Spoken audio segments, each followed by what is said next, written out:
Good morning students.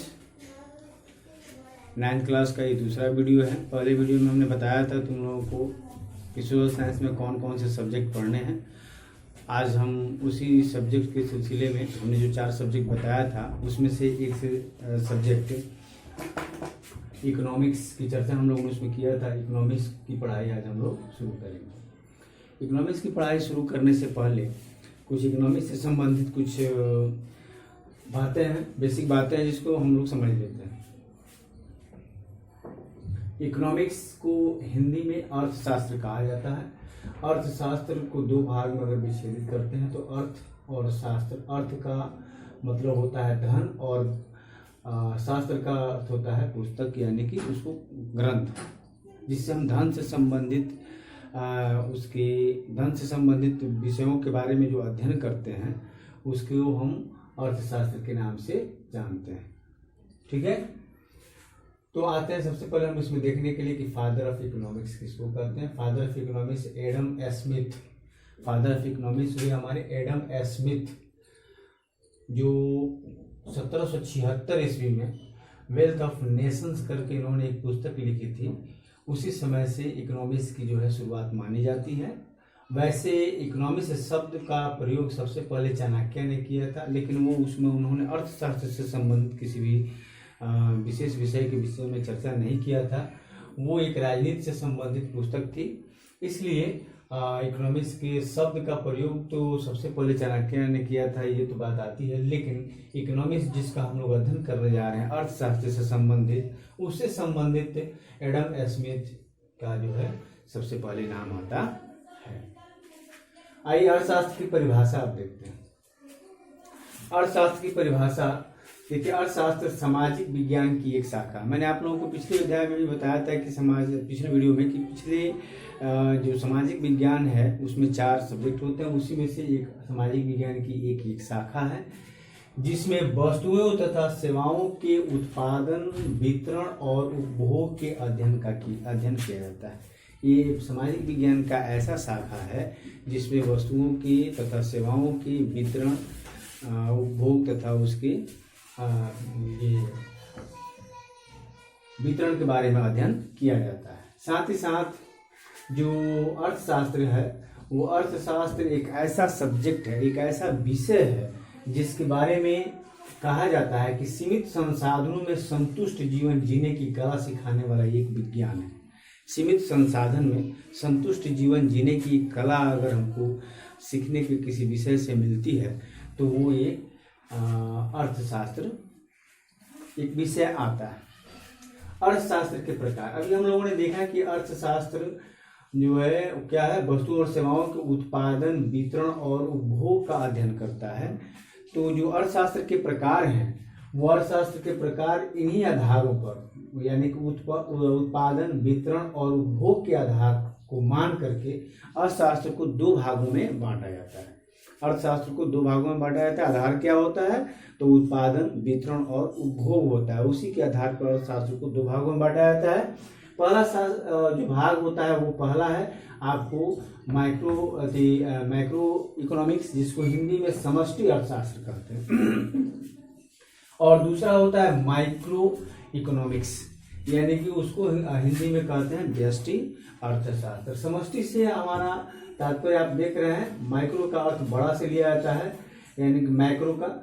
इससे हमारा स्पष्ट है कि इसका क्षेत्र वाइड होगा, थोड़ा बृहद क्षेत्र होगा, और माइक्रो हम जो है छोटा शब्द से इसका हम लोग लेते हैं, यानी कि इसका जो प्रयोग होगा वो सीमित क्षेत्र के लिए होगा। तो इसको हम इस तरीके से याद कर सकते हैं। अधिकतर मैक्रो और माइक्रो में कंफ्यूजन होता है। तो मैक्रो जो होता है वो बड़ा क्षेत्र के लिए इस्तेमाल होता है, यानी कि इसमें बड़े पैमाने पर उत्पादन, वितरण और उपभोग का अध्ययन किया जाता है। जैसे मान लीजिए अगर पूरे देश का अगर हमको उत्पादन, वितरण और उपभोग से संबंधित अध्ययन करना है तो वो हमको मैक्रो इकोनॉमिक्स के तहत, समष्टि अर्थशास्त्र के तहत हमको उसका अध्ययन कर सकते हैं। उसके अंतर्गत हम लोग उसको अध्ययन करने को हमको मिलेगा। लेकिन अगर एक किसी घरेलू उत्पादन के बारे में अगर हमको देखना हो, या फिर एक छोटे व्यापार या छोटे उद्योग धंधे के बारे में सिर्फ एक सीमित जगह के लिए देखना हो, तो उसके लिए हमको जो है व्यष्टि अर्थशास्त्र का अध्ययन करना होगा, यानी कि माइक्रो इकोनॉमिक्स का अध्ययन करना होगा, यानी कि सीमित पैमाने पर या क्षेत्र पर उत्पादन, वितरण और उपभोग का अध्ययन इस अर्थशास्त्र के इस भाग में किया जाता है। अब आइए हम देखते हैं इकोनॉमिक्स का पहला अध्याय। हम लोग तो बेसिक बातें थी इकोनॉमिक्स से संबंधित जिसका हम लोगों ने चर्चा किया। अब आते हैं हम लोग इकोनॉमिक्स का पहला अध्याय अध्ययन करने चलते हैं। पहला अध्याय जो हमारा SCERT में है, इनके स्टेट लेवल का जो कोर्स है हम लोगों का, इसके अनुसार बिहार के एक गांव की कहानी पढ़नी है हम लोग को पहला अध्याय में। वही अगर आप चले जाएं NCERT में तो उसमें देखेंगे ये गांव की कहानी करके है। वही भारतीय भवन में अगर आप देखेंगे तो उसमें भी है। हालांकि प्रत्येक किताब में अलग अलग गांव की कहानी का चर्चा किया। अगर NCERT की आप बात लें तो उसमें पालमपुर एक गांव की कहानी का चर्चा किया गया है। तो NCERT से संबंधित अगर कोई प्रश्न पूछे जाते हैं तो पालमपुर के गांव से संबंधित आपसे प्रश्न पूछे जाएंगे, नाम अगर दर्शाया जाएगा तो। लेकिन हमारे जो SCERT की बात है, बिहार सिलेबस की बात है, तो इस सिलेबस के अनुसार अगर हमसे SCERT में जो गांव का चर्चा किया गया है बिहार के गांव की, उसमें फतेहपुर गांव का चर्चा किया गया है। तो अगर प्रश्न अगर गांव से संबंधित आता है, नाम पूछ के आता है, तो फतेहपुर से संबंधित होके आएगा। अगर वही बिहार के सिलेबस में अगर देखें, अगर भारतीय भवन की चर्चा करें तो उसमें किसी अन्य गांव का नाम दिया हुआ है। ठीक है, तो बिहार के एक गांव की कहानी का चर्चा हम लोग इकोनॉमिक्स के पहले अध्याय में करेंगे। देखिए, हम सभी किसी न किसी गांव से जुड़े हुए हैं और भली भांति गांव से परिचित हैं। तो गांव से जिस तरीके से हम लोग परिचित हैं, हम सभी आदमी देखते हैं कि गांव में विभिन्न तरीके के लोग रहते हैं, विभिन्न व्यवसाय से जुड़े हुए। कुछ लोग कृषि से संबंधित होते हैं, कुछ सीमित व्यवसाय से होते हैं, कुछ बड़े पैमाने पर व्यवसाय से जुड़े होते हैं, कुछ लोग नौकरी पेशा में होते हैं, कुछ लोग रोजमर्रा की काम किया करते हैं। इस तरीके से प्रत्येक गांव की जो कहानी है लगभग वही फतेहपुर गांव की भी कहानी है। उसी के आधार पर हम इसका आकलन कर सकते हैं कि इस गांव में भी, इस गांव के बगल से एक नदी गुजरती है, कुछ कच्ची कुछ पक्की सड़कें हैं, कुछ ईंट सड़कें हैं, कुछ लोग जो है गरीब तबके के लोग हैं, कुछ छोटी बिरादरी के लोग हैं, कुछ ऊंचे बिरादरी के लोग हैं, कुछ अमीर तबके के लोग हैं, उनके पक्के के मकान हैं। जो छोटे लोग हैं, जो छोटे आमदनी वाले लोग हैं, छोटी बिरादरी से बिलोंग करने वाले लोग हैं, उनका जो है गांव जो घर जो है वो फूस का मकान है, झोपड़ी में रहते हैं, उनका लिविंग स्टैंडर्ड नीचा है। इस तरीके से आप जो अपने गांव में देखते हैं वही लगभग मिलता जुलता दूसरे गांव जो फतेहपुर की चर्चा की गई है इस किताब में, तो उससे संबंधित इसमें जो है चर्चा आपको मिलेगी। जैसे हमारे गांव में भी आप देखेंगे कि कुछ लोग व्यवसाय से जुड़े हुए हैं, कुछ लोग नौकरी से, तो वैसे इस गांव की भी वही स्थिति है, लगभग एक जैसा ही, जैसे हम लोगों ने अपने गांव में देखा है। कुछ जगह कुछ घरों में बिजली की व्यवस्था है तो कुछ घरों में नहीं है। कुछ लोगों घर जो है लिविंग स्टैंडर्ड है तो लिविंग स्टैंडर्ड हाई है, तो कुछ लोगों का लो है। बस यही है, यथावत है। चलिए, इसके बाद हम लोग देखते हैं मुख्य बातें जो आती हैं इस अध्याय से संबंधित उसके बारे में। इसमें सिर्फ गांव का चर्चा इसलिए दिया है कि अभी 8वीं क्लास से 9वीं क्लास में आप लोग आए हो, तो इसमें आने के बाद से आपका गांव का परिवेश आपके दिमाग में रहता है, तो गांव से एक जोड़ करके इसको जो है दिया गया है। हालांकि गांव से संबंधित इसको कुछ बताने का विशेष इस अध्याय में मतलब नहीं है। उसको सिर्फ जो है इस अध्याय का मतलब है कि हमको जो है उत्पादन से संबंधित कुछ तथ्यों के बारे में इसको जो है बताना चाह रहा है अध्याय। तो आते हैं हम जो अध्याय का मुख्य उद्देश्य है उस पर हम लोग आके चर्चा करते हैं। ठीक है, चलिए, सबसे पहले हम देखते हैं इसमें जो मुख्य बात है वो ये है उत्पादन। सबसे पहले हम समझें कि उत्पादन होता क्या है। उत्पादन कहा जाता है, उत्पादन को एक अगर छोटी सी परिभाषा दी जाए तो होगा उत्पादन जो है वस्तुओं के सृजन को उत्पादन कहा जाता है। उपयोगिता का सृजन अगर हो जाए वस्तुओं से तो क्या कहलाएगा, उत्पादन कहलाएगा। तो उपयोगिता का सृजन होना ही उत्पादन है। ये दो बातें महत्वपूर्ण हैं। जैसे मान लीजिए कि कोई प्राकृतिक वस्तु है जो हमारे यूज के लायक नहीं, जैसे एक पेड़ है, उस पेड़ से अगर फल तोड़ने के बाद अगर हमारे किसी यूज का नहीं है, या वो पेड़ सूख गया है तो हमारे किसी यूज का नहीं है, लेकिन अगर एक बढ़ई है तो उस पेड़ को काट करके कुर्सी, बेंच या कुछ और बना सकता है जो हमारे यूज में आ सकता है। तो बढ़ई ने हमारे उस जो प्राकृतिक चीज़ है जो हमारी यूज की नहीं थी उसको यूज के योग्य बना दिया, तो वो क्या कहलाया, उत्पादन कहलाएगा। उपयोगिता का सृजन हो गया, हमारे उपयोग में करने के लिए ये आ गया। साथ ही साथ जैसे मान ली किसान लोग कपास का उत्पादन करते हैं, तो कपास का उत्पादन करने के बाद वो रुई हमारे बृहद पैमाने पर उपयोग में नहीं आ पाती है, लेकिन अगर उसी का उपयोग करके अगर हम सूती के कपड़े बना देते हैं तो वो हमारे बहुत सारे उपयोग में आने लगता है। तो इस तरीके से जो कपास है वो प्राकृतिक हुआ और कपास से कपड़े का बनना उत्पादन हो गया, क्योंकि कपड़ा जब बन गया तो उसको उपयोगिता का सृजन हो गया, वो उपयोग करने के लायक हो गया। तो ये क्या कहलाएगा? उत्पादन कहलाएगा। वो उत्पादन का हम लोगों ने देखा कि उपयोगिता का सृजन क्या कहलाता है? उत्पादन कहलाता है। अब आइए हम देखते हैं उत्पादन के साधन के बारे में। उत्पादन के साधन, उत्पादन के मुख्य रूप से किसी किसी किताब में आपको 4 साधन देखने को मिलेंगे, किसी में 5 देखने को मिलेंगे। तो मुख्य रूप से आप 5 साधन उसका मान सकते हैं। 5 साधनों में पहला जो है वो है भूमि, दूसरा जो है श्रम, और तीसरा पूंजी, और चौथा संगठन, और 5वां जो हो जाता है वो साहसी होता है। तो भूमि, सबसे पहले लैंड के बारे में बात करते हैं। तो जो इकोनॉमिक्स का क्षेत्र है, इकोनॉमिक्स के क्षेत्र में सामान्य तौर पर हम भूमि के बारे में, जमीन के बारे में जानते हैं, लेकिन इकोनॉमिक्स के क्षेत्र में भूमि का तात्पर्य होता है प्राकृतिक प्रदत्त जो जितने भी मुफ्त हमको उपहार में मिली हुई सामग्री है, ये टोटल आ जाती है भूमि के अंतर्गत, लैंड के अंतर्गत आ जाती है। जैसे पेड़ पौधे हो गए, जंगल हो गया, घास हो गए, ये आपको ज़मीन हो गया, हवाएं हो, सूरज का प्रकाश हो गया, ये सब चीज़ जो है लैंड के अंदर में आ जाता है इकोनॉमिक्स के क्षेत्र में। अर्थशास्त्र की भाषा में लैंड से अगर हम कहें तो इन सारी चीज़ों को हम समहित कर लेते हैं। तो ये हो गया आपको लैंड हो गया, ठीक है। उसके बाद से श्रम आता है। श्रम होता है लेबर, उसमें अगर कोई भी उत्पादन होगा तो उसमें श्रम की आवश्यकता पड़ेगी। अब श्रम जैसे मान लीजिए बढ़ई है, तो बिना श्रम की लकड़ी से बेंच या कुर्सी या पलंग चौकी या जो भी है वो नहीं बना सकता है। साथ ही साथ अगर कपास ही का उत्पादन किसान कर दे तो कपास की रुई से कपड़ा जो है अपने आप नहीं बन जाएगा, बीच में बहुत सारे साधनों का इस्तेमाल करना पड़ेगा। तो उसमें श्रम भी जो है, जैसे मानव श्रम होता है, सबसे बड़ा मानव संसाधन इन सभी क्षेत्रों में उपयोग होता है। और यहाँ पर जो श्रम का तात्पर्य है वो मानव श्रम से ही है यहाँ पर।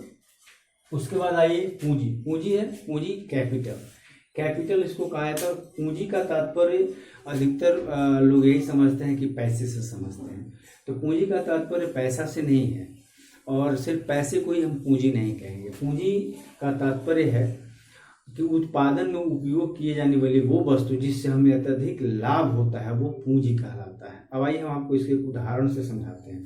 जैसे मान लीजिए कि हमारे यहाँ मैं किसान हूँ, तो देख लीजिए मानिए कि मैं एक किसान हूँ और मैं 2 बीघे का ज़मीन की जो है खेती किया, और उस पर खेती करने के बाद मैंने 20 क्विंटल गेहूँ का उत्पादन किया। सपोज कीजिए, एक उदाहरण के लिए 10 क्विंटल गेहूँ का उत्पादन हमने किया, तो 10 क्विंटल जो उत्पादन किया उसमें से हमने अगर उस 10 क्विंटल में से 1 क्विंटल रख दिया अगले साल बीज के लिए, अगले साल इसका बीज में हम इस्तेमाल करेंगे। अब बाकी हम जो 9 क्विंटल है उसका हम जिस क्षेत्र में भी चाहे उपयोग किया, बेच दिया, खाया, खाने के लिए रख दिया, चाहे जो भी। तो ये 9 क्विंटल और एक 10 क्विंटल हमारा टोटल उत्पादन हुआ था, और इस टोटल में से हमने 9 क्विंटल का अन्य क्षेत्र में प्रयोग किया और 1 क्विंटल का उपयोग हमने बीज में किया। तो हमारा जो 1 क्विंटल है यही हमारा कैपिटल हो जाएगा, यही हमारा पूंजी हो जाएगा। क्यों? क्योंकि हम पुनः खेत में इसी 1 क्विंटल को छींटने वाले हैं, डालने वाले हैं, और उससे हमारा पुनः उत्पादन होने वाला है। तो हमारे पास की टोटल गेहूं हमारे लिए पूंजी नहीं कहलाएगी, पूंजी हमारे लिए कहलाएगा सिर्फ वही 1 क्विंटल बीज जिसका मैं पुनः उत्पादन करके उत्पादन के रूप में उसको लाने वाला। ठीक है, तो अगर पैसे के रूप में हम इसको समझ सकते हैं। मान लीजिए, सपोज कीजिए कि मेरे पास 5 लाख रुपए हैं, और उस 5 लाख रुपए का मैं 5 लाख रुपए बैंक में रखा हूँ, और मैं किसी उद्योग धंधे में या कोई काम शुरू करता हूँ जिसमें 1 लाख रुपए मैं लगाता हूँ, तो मेरा पूंजी 1 लाख रुपया ही कहलाएगा, ना कि मेरे बैंक में रखे हुए पैसे मेरी पूंजी कहलाएंगे अर्थशास्त्र की भाषा में। समझ गए होंगे आप लोग। चलिए, तो ये हो गया पूंजी। उसके बाद संगठन करता होता है। प्रत्येक ऑर्गेनाइजेशन को चलाने के लिए, जो कोई भी अगर धंधा है तो उसको चलाने के लिए एक ऑर्गेनाइजेशन की, एक संगठनकर्ता की जरूरत पड़ती है, और वो संगठनकर्ता इन सभी चीज़ों का देखभाल करता है, सबकी आवश्यकताओं की पूर्ति करता है, जैसे कच्चे माल का लाना, मजदूरों को समय पे उनकी ड्यूटी पे लग रहे हैं कि नहीं लग रहे हैं उनको देखना, या फिर समय से छोड़ के जा रहे हैं या पहले ही छोड़ के चले जा रहे हैं या ओवर टाइम कर रहे हैं, इन सब का आकलन करना। तो इस तरीके से एक संगठनकर्ता होता है जो इसका उद्यमी या संगठनकर्ता उसको कहा जाता है, जो इस संस्था को सुचारू रूप से चलाने में मदद करता है। इसके बाद से जो लास्ट पॉइंट है वो साहसी होता है, जो उन सभी इन्वेस्टमेंट को का जो रिस्क लेता है, जैसे मान लीजिए कि भूमि खरीदता है, जिसमें मकान बनाता है, कोई फैक्ट्री उसमें बनाता है, या फिर जो मजदूरों को रखता है उनकी मजदूरी देता है, या फिर जो पूंजी की व्यवस्था करता है, या फिर संगठनकर्ता को उसकी मजदूरी देता है, या फिर संगठनकर्ता का चयन करता है, संगठनकर्ता से अपने रिपोर्ट लेते रहता है उत्पादन के, तो उस क्रिया में उसको लाभ या हानि दोनों में से कोई हो सकता है कि उसका बिजनेस बहुत बढ़िया से चला, उसका उत्पादन बहुत बढ़िया से हुआ तो उसको लाभ हो जाएगा, या उत्पादन बहुत बढ़िया से नहीं हुआ या वितरण बढ़िया से नहीं हुआ, ये उपभोग के योग्य नहीं बन पाया, उत्पादन में कोई कमी रह गई, तो फिर क्या हो जाएगा, उसमें हानि होगा। तो हानि ना तो ये भूमि, ना तो श्रम, ना तो पूंजी, ना संगठनकर्ता पे जाता है, हानि जो भी जाता है वो साहसी के ऊपर जाता है, जो इसको इन्वेस्टमेंट करता है, फाइनेंसर होता है, उस पर जाता है। तो इसलिए ये एक साहसी होता है। तो हमने अभी देखा उत्पादन के क्षेत्र में 5 साधनों का हमने चर्चा किया। पहला साधन था भूमि, श्रम, पूंजी, संगठन और साहसी। अब आइए हम देखते हैं इससे संबंधित कुछ बातें। जैसे हमने अभी आपको चर्चा किया भूमि का, तो भूमि क्या है कि अगर कोई भी हमको फैक्ट्री लगानी है, कोई भी उत्पादन की व्यवस्था सोचनी है, तो हमको भूमि पे ही करनी होगी। हम आसमान में करेंगे तो बहुत खर्चीला हो जाएगा, या आसमान में संभव नहीं हो सकता है। तो ये क्या हो गया, भूमि जो है हमारे लिए सबसे महत्वपूर्ण साधन हो जाता है उत्पादन के क्षेत्र में। साथ ही साथ ये महत्वपूर्ण तो है ही, और ये निष्क्रिय है, ये सक्रिय नहीं है, ये निष्क्रिय है। निष्क्रिय आप समझ रहे हैं कि निष्क्रिय का मतलब हो गया कि ये जहाँ पे मैं मकान बना दिया, जहाँ पे मैं जिस भूमि पे मैं अपना मशीन रख दिया या फैक्ट्री की शुरुआत कर दी, वो अपने आप फैक्ट्री उठ करके या वो भूमि जो है दूसरी जगह नहीं चला जाएगा, जहाँ भी रहेगा वहीं पे हमारा सुरक्षित रहता है। वो निष्क्रिय, अपने आप कहीं जाके अपना स्थान नहीं बदल सकता है। तो ये क्या हो गया, भूमि हमारा महत्वपूर्ण और निष्क्रिय साधन है। ठीक है, अधिकतर ऐसे ऑब्जेक्टिव क्वेश्चन पूछे जाते हैं परीक्षाओं में कि उत्पादन के साधनों में महत्वपूर्ण और निष्क्रिय साधन कौन सा है। उसके बाद आइए हम देखते हैं श्रम के बारे में। श्रम क्या है, श्रम में भी हमने भी चर्चा किया कि जो वो हमारा मानव संसाधन लगता है वो श्रम के नाम से जाना जाता है। मानव संसाधन जो लगते हैं उसको उत्पादन के क्षेत्र में, तो इसमें 2 तरह के श्रम का उपयोग किया जाता है। एक क्या जाता है मानसिक मेंटल लेबर का, और एक जो होता है आपको शारीरिक का होता है, फिजिकल वर्कर का काम दिखाया जाता है। मेंटल वर्कर और फिजिकल वर्कर, तो मेंटल और फिजिकल वर्कर में आप अंतर समझ रहे होंगे। अगर नहीं समझ रहे तो मैं बता रहा हूँ कि मेंटल वर्कर वो हो गए, जैसे मान लीजिए कि दिमाग से काम करते हैं, जैसे उसमें कोई इलेक्ट्रीशियन हो गया, या फिर जैसे मान लीजिए मैं अभी आपको पढ़ा रहा हूँ तो कोई खास फिजिकल वर्क नहीं कर रहा हूँ, मैं क्या कर रहा हूँ, आपको मेंटल वर्क कर रहा हूँ, दिमाग से आपको जो है बातें पढ़ा रहा हूँ। डॉक्टर हो गया, इंजीनियर हो गया, ये सभी जो लोग होते हैं, प्रोफेसर हो गए, ये मेंटल वर्क में आते हैं। लेकिन अगर वही देख लें एक श्रम मजदूर को जो ईंटा लेके जाता है, जहाँ कहते हैं वहाँ ले जाकर रखता है, वो अपने दिमाग का कम इस्तेमाल करता है, हमारे आदेश का ज़्यादा पालन करता है। हमने बोला कि ईंटा यहाँ से उठाओ, ले जाकर वहाँ रखो, हमने कहा एक लेबर को कि यहाँ से कीचड़ को वहाँ फेंक दो, वहाँ से पानी उठा के वहाँ फेंक दो, खेत की जुताई कर दो, बीज को ये कर दो, खेत की निकौनी कर दो, तो हमारे आदेश का पालन करता है, वो अपने दिमाग का कम इस्तेमाल करता है, और उसके लिए वो फिजिकल वर्क करता है। तो जो श्रम है वो 2 तरह का होता है, एक मानसिक और एक शारीरिक, यानी कि एक मेंटल और एक फिजिकल। ठीक है, इसके बाद आते हैं देखिए पूंजी। पूंजी में क्या होता है, 2 तरह की पूंजी होती है, एक चल होती है और एक अचल होती है। चल पूंजी वो होती है जिसका हम स्थान बदल सकते हैं, जैसे मोबाइल हो गया, चल पूंजी में है, गाड़ी हो गया, ट्रैक्टर हो गया, मोटरसाइकिल हो गया, या अन्य कोई भी ऐसी सामग्री जिसका हम स्थान एक जगह से दूसरे स्थान पर ले जा सकते हैं, वो चल पूंजी में आएगा। उसको अधिकतर जो है इसमें अधिकतर टिकाऊ, इसको अटिकाऊ पूंजी भी कहा जाता है। मतलब अटिकाऊ होता है, ये टिकाऊ ज़्यादा दिन नहीं होता है। ठीक है, साथ ही साथ अचल पूंजी है, अचल पूंजी भी होती है। अचल पूंजी उस पूंजी को कहा जाता है जिसमें हमारा क्या होता है, जो ये है वो अचल होता है, हम एक जगह से दूसरे जगह वो मूव नहीं कर सकता है। अगर मूव करेगा तो उसमें क्षति होगी। जैसे मान लिए कि मेरा मकान है, यहाँ से उठ के हम दूसरे जगह नहीं ले जा सकते हैं, भूमि है, इसको हम घसीट के दूसरे जगह नहीं ले जा सकते हैं। हम उसमें अपना हम कुछ ना कुछ क्षति करेंगे तभी उसकी क्षतिपूर्ति हो सकती है। जैसे मान लो बेचना हो, वहाँ कम दाम में ज़्यादा दाम में बेच करके दूसरी जगह खरीद सकते हैं। ठीक है, चलिए। उसके बाद संगठनकर्ता का काम होता है नेतृत्व करता है, इसका हमने चर्चा आपको किया ही। और यहाँ पर हमने देखा कि लाभ और हानि का जोखिम उठाता है साथी। आज का ये वीडियो आज यहीं पे समाप्त होता है और अगले वीडियो में हम लोग फिर मिलेंगे इसके आगे लेकर। तब तक के लिए धन्यवाद।